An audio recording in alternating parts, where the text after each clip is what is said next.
पर जी जब हमें गुस्सा आता है, ईर्ष्या होती है या मन दुखी होता है तो सबसे पहले मन में नकारात्मक विचार नहीं, हमें पहले बताओ गुस्सा क्यों आता है। गुस्सा तब आता है जब हम ये कामना करते हैं कि ऐसे चले और वो नहीं चलता, कोई भी हो तो गुस्सा आ जाता है। हमको ये सोचना है कि मुझे कैसे चलना है। जब मेरा बेटा गलत चल रहा हो तो मुझे कैसे चलना है। मेरी पत्नी जब प्रतिकूल चल रही तो मुझे कैसे चलना है। मुझे क्रोध नहीं लाना, बहुत प्यार से, बड़े गंभीरता से, धैर्य पूर्वक हमें समस्या का समाधान करना चाहिए।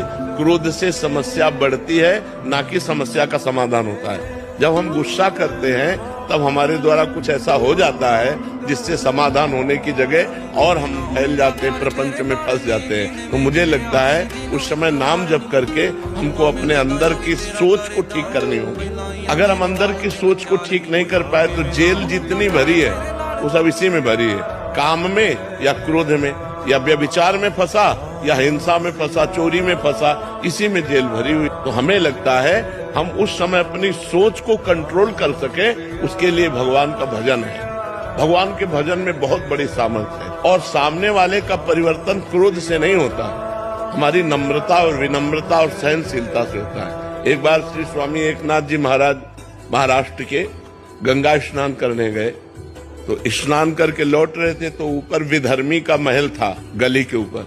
उसने थूक दिया, देखा महात्मा का नहा के जा तो ऊपर थूक दिया, ऊपर गिरा। वो फिर नहाने गए, वही गली थी, फिर लौटे, फिर थूक दिया। 100 बार थूका।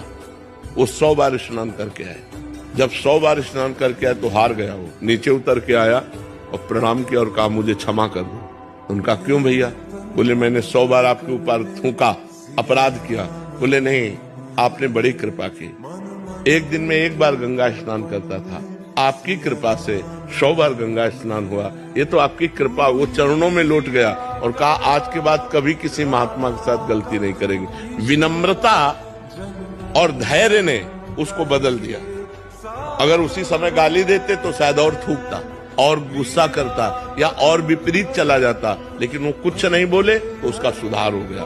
विनम्रता और धैर्य से यदि हम अपनी सोच को कंट्रोल में रखें तो हम किसी का भी सुधार कर सकते हैं। गुस्सा से सुधार नहीं होता, गुस्सा से और हानि हो जाती है। जैसे छोटे छोटे बालकों को आप बार बार प्रताड़ित करते रहे तो उनके अंदर आपके प्रति जो अश्रद्धा पैदा होगी, जब वो जवान होंगे तब वो आपका अनादर करेंगे कि ये बहुत दुष्ट हमारे साथ ऐसा ऐसा करता रहा।